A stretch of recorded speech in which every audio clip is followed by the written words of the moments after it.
ለጌታ አገልጋዮች ይህ አይነቱ ፈተና በእርግጥ ተጽፏል። ለብዙ ጊዜ በቻይናና በራሻ እንደተከሰተው መርዝ እንዲወስዱ ቢገደዱ በዚህ አግባብ እግዚአብሔርን ለመፈታተን እስካልሆነ ድረስ ስልጣን ይኖራል። እርሱ አማኝ ከሆኑ እኮ ምንም አይከሰትቦትም። አማኝ መሆንህን አይደለም ጌታን በማገልገሉ አግባብ ነው እንጂ ጌታን በማስደሰት አይደለም። ወንድም ጥያቄህን አቅርበሃል። ተናጋሪው መልሱን በሚፈልገው መልኩ ይመልሳል። ጥያቄህን ጨርሰሃል። ጠርሙስህን ይዘህ ሳትናገር መቆም ትችላለህ። እሺ ወንድም ይቀጥል። ይሄ የተጻፈው ኢየሱስን በሚመለከት ነው። እሱ ቢወድቅ እግሮቹ አይሰበሩም፣ መልአኩ ይጠብቀዋል። ነገር ግን ሰይጣን ተወርውሮ እንዲያረጋግጥለት በጠየቀው ጊዜ አይሆንም፣ ጌታ አምላክህን አትፈታተነው ብሎታል። እኔም ተመሳሳይ መልስ እሰጥሃለሁ፣ ጌታ አምላክህን አትፈታተን።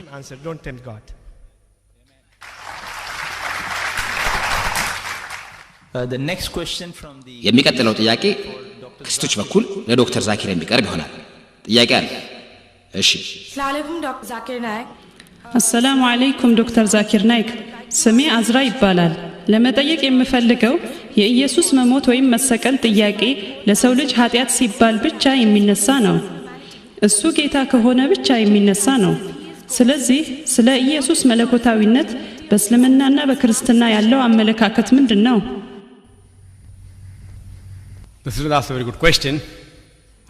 እህታችን የጠየቀችው በጣም ጥሩ ጥያቄ ነው። ፓስተሩ መልስ ላይ ግን ትንሽ አስተያየት መስጠት እፈልጋለሁ። እንኳን ደስ ያለው ሌላ በንግግራቸው ላይ ኢየሱስ ክርስቶስ ተአምራት ሰርቷል ብለውናል። በዚህም እምነታችሁ ይጨምራል። እናም እሳቸው ወደ ህንድ ቦምቤ በመጡ ጊዜ አንክሊዮሲን ስፖንድላይተስ የሚባል በሽታ ነበረባቸው። እኔ የሕክምና ዶክተር በመሆኔ አውቀዋለሁ። በጣም ከባድ በሽታ ነው። ኢየሱስ ግን ፈውሷቸዋል። ይሄም በተመለከተ በራሪ ወረቀት አላቸው። እሳቸው እንዳሉት ኢየሱስ ለዚያች ልጃገረድ ሕይወት ሰጥቷታል። አሁን የእሳቸው እምነት ወርዷል ይመስለኛል። መርዙን መቀበል አልፈለጉም። ምናልባት እምነታቸው ቀንሶ ይሆናል። ካመኑ መርዙን መውሰድ ነው። እምነታቸው ቀንሶ ከሆነ ግን እንኳን ደስ ያለዎት እላቸዋለሁ። እሳቸው መሰረታቸው ወደ ሆነው ወደ ኢስላም እየመጡ ነው ማለት ነው። ኢየሱስ ክርስቶስ በማቴዎስ ወንጌል ምዕራፍ 24 ቁጥር 24 ላይ ምን ይላል? ሐሰተኞች ክርስቶሶችና ሐሰተኞች ነቢያት ይነሳሉና ቢቻላቸውስ የተመረጡትን እንኳን እስኪያስቱ ድረስ ታላላቅ ምልክትና ድንቅ ያሳያሉ ይላል። ተአምር አምላክ የመሆን ያለ መሆን ምልክት አይደለም። የፈጣሪ ሰው መሆን አለመሆን መሞከሪያም አይደለም። የማመን ያለ ማመን ምልክትም አይደለም። እንደ ኢየሱስ አባባል እህቴ በጣም ጥሩ ጥያቄ ነው የጠየቀችው። በኢስላምና በክርስትና ስለ ኢየሱስ መለኮታዊነት ያለው አመለካከት ምንድነው የሚል ነው። በድጋሚ አንድ አንቀጽ በቂ ነው። ሱረቱል ማኢዳ ምዕራፍ 5 አንቀጽ 72 لقد كفر الذين قالوا إن الله هو المسيح ابن مريم الله يا مريم لج المسيح نو يالو برقد كادو وقال المسيح مسيحهم على يا بني إسرائيل يا إسرائيل لجوج هوي اعبدوا الله انتقزوا ربي وربكم جيتاينا جيتاتشون إنه من يشرك بالله إنه بالله يميقارا فقد حرم الله عليه الجنة الله جنة ارمار قبتان ومأواه النار منورياو اساتنو وما للظالمين من أنصار በዳዮችም ረዳቶች የሏቸውም ብሏል።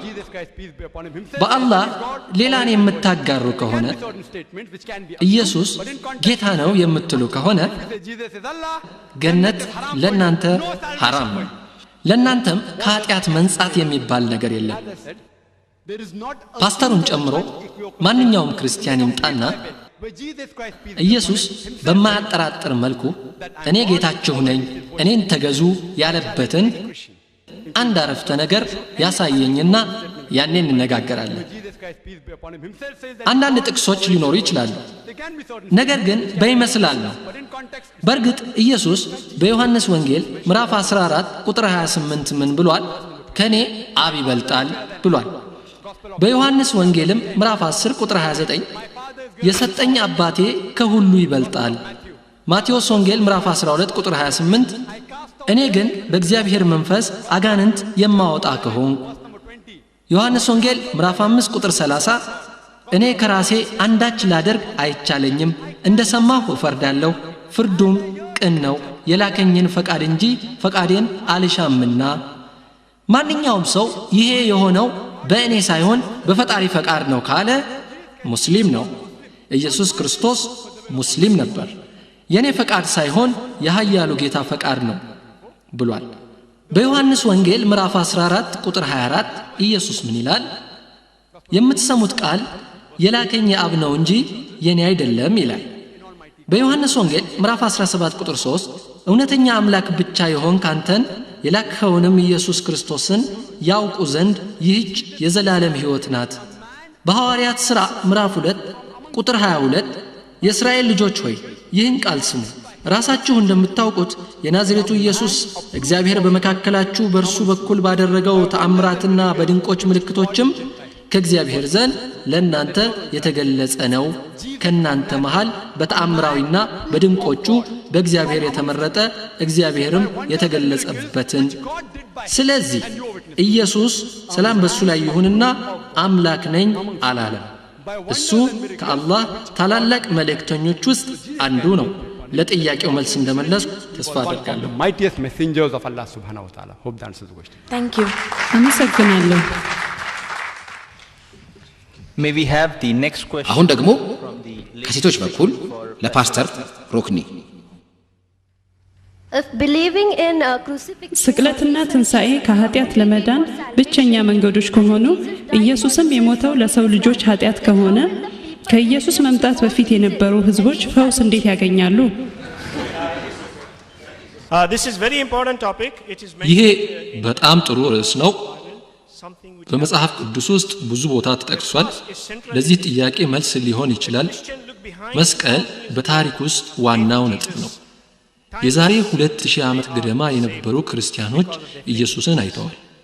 ጊዜ አይወስነውም። before Christ በመጪው በኢየሱስ ላይ በነበራቸው እምነት የተጠበቁ ናቸው። forward by faith. ከኢየሱስ በፊት የነበሩ አማኞች እንደ አብርሃምና የታወቁ አማኝ ሕዝቦች ኢየሱስ ወደፊት ከሚሰራው አንዱና ዋናው እነዚህን ሰዎች ከየተወተፉበት ነፃ ያወጣቸዋል።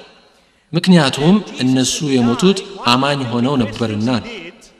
የኃጢአት ዋጋ ባለመከፈሉ ምክንያት ወደ መንግሥተ ሰማያት ባይሄዱም በሆነ መንፈሳዊ ቦታ ጥብቅ ሆነው ተቀምጠው ነበርና ኢየሱስ ወደዚህ ቦታ ሲመጣ ነፃ ያወጣቸዋል።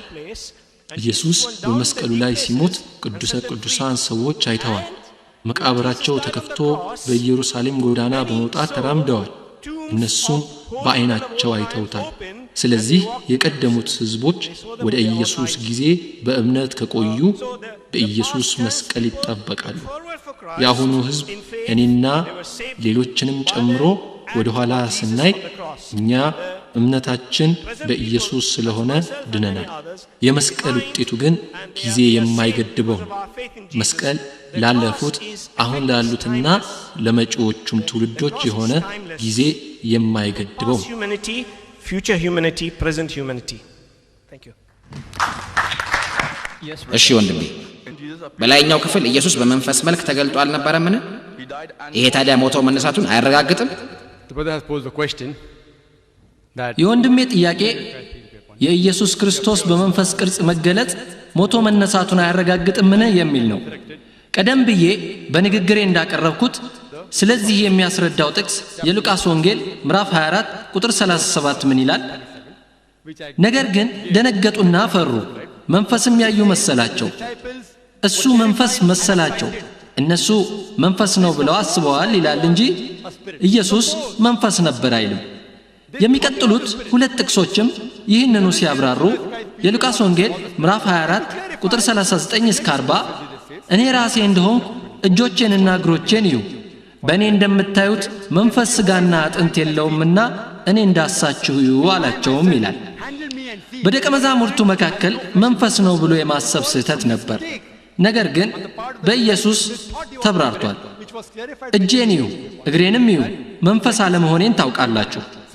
የዚህ ጥቅስ አባባል እንኳ ኢየሱስ አለመሞቱንና ሞቶም አለመነሳቱን የሚያረጋግጥ ነው። ለጥያቄው መልስ እንደመለስኩ ተስፋ አደርጋለሁ። አመሰግናለሁ። Good evening, brother Rukni. እንደምን አመሸህ ወንድም ሩክኒ። አንድ ቀላል ጥያቄ ልጠይቅህ ነው፣ ነገር ግን ከርዕሱ ውጪ ነው። ምክንያቱም ርዕሱን በተመለከተ ምንም አልተናገርክም ማለት ይቻላል። በእኔ እውቀት ብዙ ነገሮችን ስለ መጽሐፍ ቅዱስ፣ ስለ ጳውሎስ ትምህርትና ሌላም ተናግረሃል። ነገር ግን በርዕሱ ላይ የተናገርከው ከ5 ደቂቃ አይበልጥም። ስለዚህ ምንም ይሁን ምን የተናገርከው የኔ ጥያቄ በተናገርከው ላይ ነው። ሙሴ 5 መጽሐፎችን ጽፏል ብለሃል። ኦሪት ዘፍጥረት፣ ኦሪት ዘጸአት፣ ኦሪት ዘሌዋውያን፣ ኦሪት ዘሁልቁና ኦሪት ዘዳግም። እነዚህ በሙሴ የተጻፉ ናቸው። መጽሐፎቹን የጻፋቸው ሙሴ ከሆነ የመሞቻና የመቀበሪያ ቦታውን እስከዛሬ ማንም አያውቀው። ሙሴ ሲሞት እድሜው 120 ነበር የሚለው እንዴት የሱ ጽሑፍ ሊሆን ይችላል? ኦሪጂናል መጽሐፍ ቅዱስ በእንግሊዝኛ እንዳልተጻፈም ታውቃለህ። ምናልባት በግሪክ፣ በአረማይክ ወይም በሄብሩና በአረማይክ ሊሆን ይችላል። ምላሽህ ምንም ይሁን ምን መጽሐፍ ቅዱስም ትርጉም ነው። 2 መላእክት ድንጋዩን ፈንቅለውታል ብለሃል። እዚህ ጋር አንተ መላእክት ብለህ ተርጉመዋል። በኦሪጂናሉ ግሪክ ቋንቋ ግን ዚን ይላል። ዚንን አንተ ወደ መላእክት ብለህ ለተረጎምከው። የደቀ መዛሙርቱ ጥያቄ ሲሆን ደግሞ ይቅርታ፣ በዮሐንስ ወንጌል ሲሆን ደግሞ ደቀ መዛሙርቱ ብለህ ተረጎምከው። በቃላት እየተጫወትክ ነው። አሁን ንገረኝ፣ የትኛው የመጽሐፍ ቅዱስ ቅጂ ነው ትክክል? የመጽሐፍ ቅዱስ ቋንቋ የትኛው ነው? እንግሊዝኛው ነው ብዬ አላስብ። አመሰግናለሁ ወንድሜ። ጥያቄዎችን በ2 አረፍተ ነገር ጠይቀሃል። አይደለም፣ የጥያቄው ግድ መመለስ ያለበት። ምክንያቱም ፓስተሩ በርዕሱ ዙሪያ ስለተናገሩት ምንም የገባኝ ነገር የለም። ምክንያቱም እሱ ያወራው ስለ ሙሴ፣ ኢየሱስ፣ ስለዚህና ስለዚያ ነው። ስለዚህ የኔም ጥያቄ ከዚሁ በመነሳት ነው። አንዳንዴ የጥያቄ ህጎችህን ማላላት አለብህ እባክህ። ስለዚህ እኔ ልጠይቅ የፈለኩት የመጽሐፍ ቅዱስ ቋንቋ እንግሊዝኛ ይሁን ወይም ሌላ ቋንቋ፣ ለምሳሌ ከሌላ አካባቢ የመጣው ባዕድ በሆነና ስላለፉ ነገሮች ብንነጋገር ቋንቋችን የሚሆነው የትኛው ነው?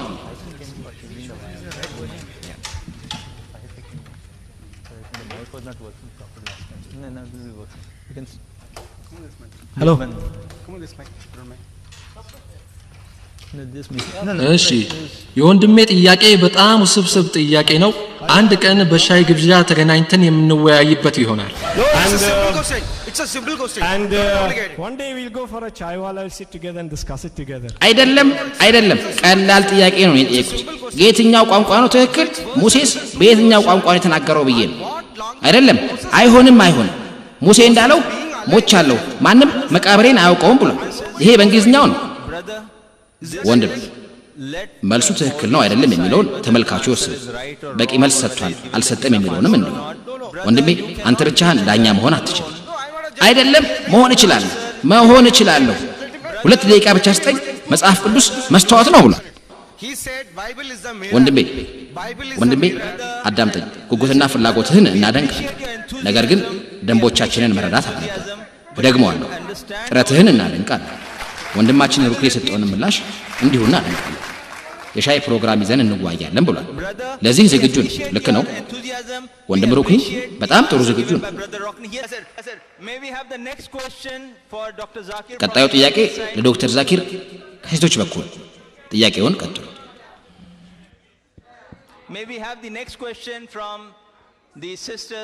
አሰላሙ አለይኩም ብራዘር። አሰላሙ አለይኩም የኔ ወንድሜ የሥላሴ ጽንሰ ሐሳብ ምንድን ነው? ከስቅለት ወይንም በመስቀል ተሰቅሎ መሞት በFIXION የሚያልቀውና ክሩሲፊክሽን ወይንም FITION በሚያልቀው ጋር ያለው ግንኙነት እንዴት ነው?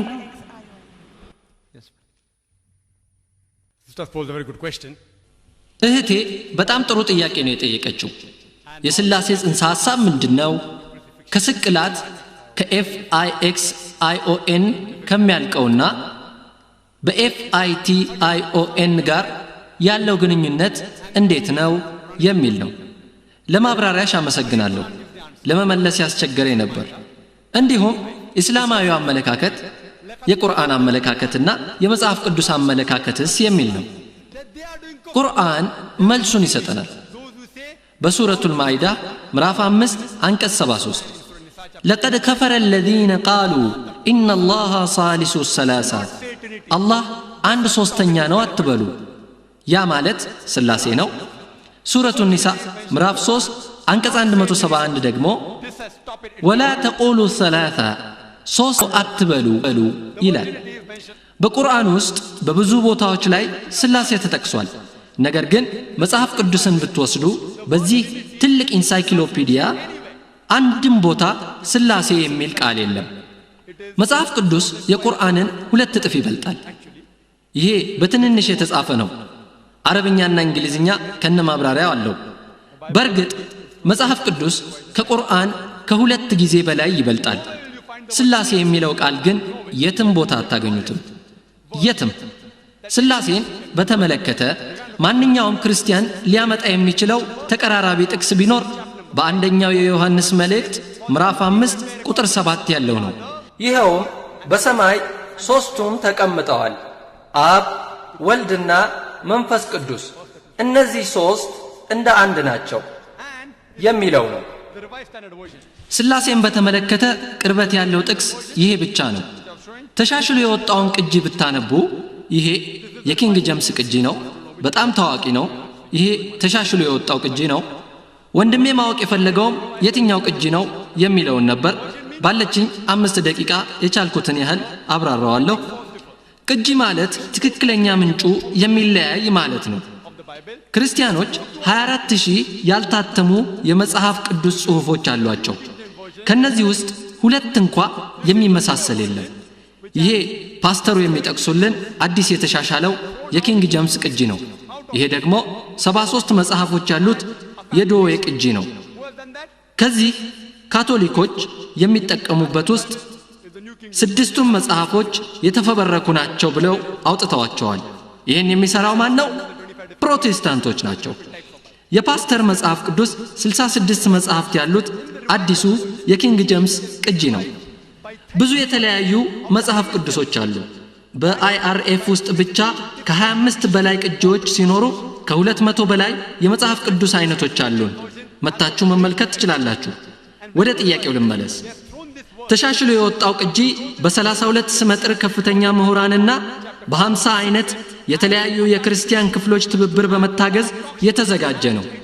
ኪንግ ጀምስ ቅጂ ከባድ ጉድለት አለበት በማለት ይህን ቅጂ ሲያዘጋጁ ይህንን ስለ ስላሴ ተቀራራቢ የሆነውን ጥቅስ አውጥተውታል። የዮሐንስ ራእይ ምዕራፍ 5 ቁጥር 7 የተፈበረከ አዲስ ፈጠራ ነው በማለት አውጥተውታል። እነማን? ሙስሊሞች አይደሉም፣ ሂንዶዎች አይደሉም። 32 ስመጥር ክርስቲያን ምሁራን በ50 አይነት የእምነቱ ተከታይ ክፍሎች ድጋፍ ይህንን ለስላሴ የቀረበ የመጽሐፉን ጥቅስ የፈጠራ ሥራ ነው ብለው አውጥተውታል። ስላሴ የሚለው ቃል የለም። ኢየሱስ ክርስቶስ ሰላም በሱ ላይ ይሁንና ቀደም ብዬ እንደገለጽኩት አምላክ ነኝ አላለም። የቤተ ክርስቲያን መሪዎች ግን ምን ይላሉ? አብ አንድ አካል ነው፣ ወልድም አንድ አካል ነው፣ መንፈስ ቅዱስም አንድ አካል ነው። አካል አካል አካል፣ ነገር ግን 3 አይደሉም፣ አንድ ናቸው። ምን ማለት ነው? አንድ ሲደመር 3 ነው። ነገር ግን ክርስቲያኖች አንድ ነው ይላሉ። አንድን ክርስቲያን ስለ አብ ስታስቡ በአእምሮአችሁ ምን አይነት ምስል ይቀረጻል ብላችሁ ብትጠይቁት ክርስቲያኑ ምስል የሌለው ኃያሉ ፈጣሪ በሰማይ ላይ በዙፋን ላይ ጥብቅ ሆኖ የተቀመጠ ሊላችሁ ይችላል። ስለ ልጁ ስለ ወልድ ስለ ኢየሱስ ሲናገር ግን እንደ ጄፍሪ አንተር በኪንግ ኦፍ ኪንግስ ተንቀሳቃሽ ፊልም ላይ እንዳለው በራሱ ላይ እንደ አይሁድ ጠማማ አፍንጫ ሳይሆን አፍንጫ ሰልካካና ወርቃማ ጸጉር ያለው ነገር ግን ያው ጄፍሪ አንተርን ሲመስል መንፈስን በተመለከተ ሲገልጽ ደግሞ ዮሐንስ መጥምቁ ኢየሱስን ሲያጠምቅ የመጣችውን አይነት እርግብ ወይም ኢየሱስ ሲሰቀል የጨሰውን ጢስ ሊመስል ይችላል። 3 የተለያዩ ምስሎች። ነገር ግን ክርስቲያኑን ምን ያህል ምስል ትመለከታለህ ብላችሁ ብትጠይቁት አንድ ይላችኋል። የፈለገ ብትጥሩ እነዚህን 3 ምስሎችን አንድ ማድረግ አትችሉም። ነገር ግን እነሱን ብትጠይቁ አንድ ምስል ነው ይሏችኋል፣ ይዋሿችኋል። ምክንያቱም አንድ ሲደመር አንድ ሲደመር አንድ 3 ነው እንጂ አንድ አይደለም። ምሳሌም ይሰጣሉ። ሥላሴን መረዳት በጣም ያስቸግራል። ተመልከት፣ አንድ ሰው በአንድ ጊዜ አባት፣ ወንድምና ነጋዴ ሊሆን ይችላል። ታዲያ ኃያሉ ፈጣሪን አብ፣ ወልድና መንፈስ ቅዱስ መሆን ምን ይሳነዋል ይሏችኋል። እኔ ግን ይሁን እላለሁ። ምሳሌውን እናብላላውና አንድን ሰው አባት፣ ወንድምና ነጋዴ ነው እንበልና እህቱ መጥታ ለወንድሟ አንድ ነገር ነገረችው።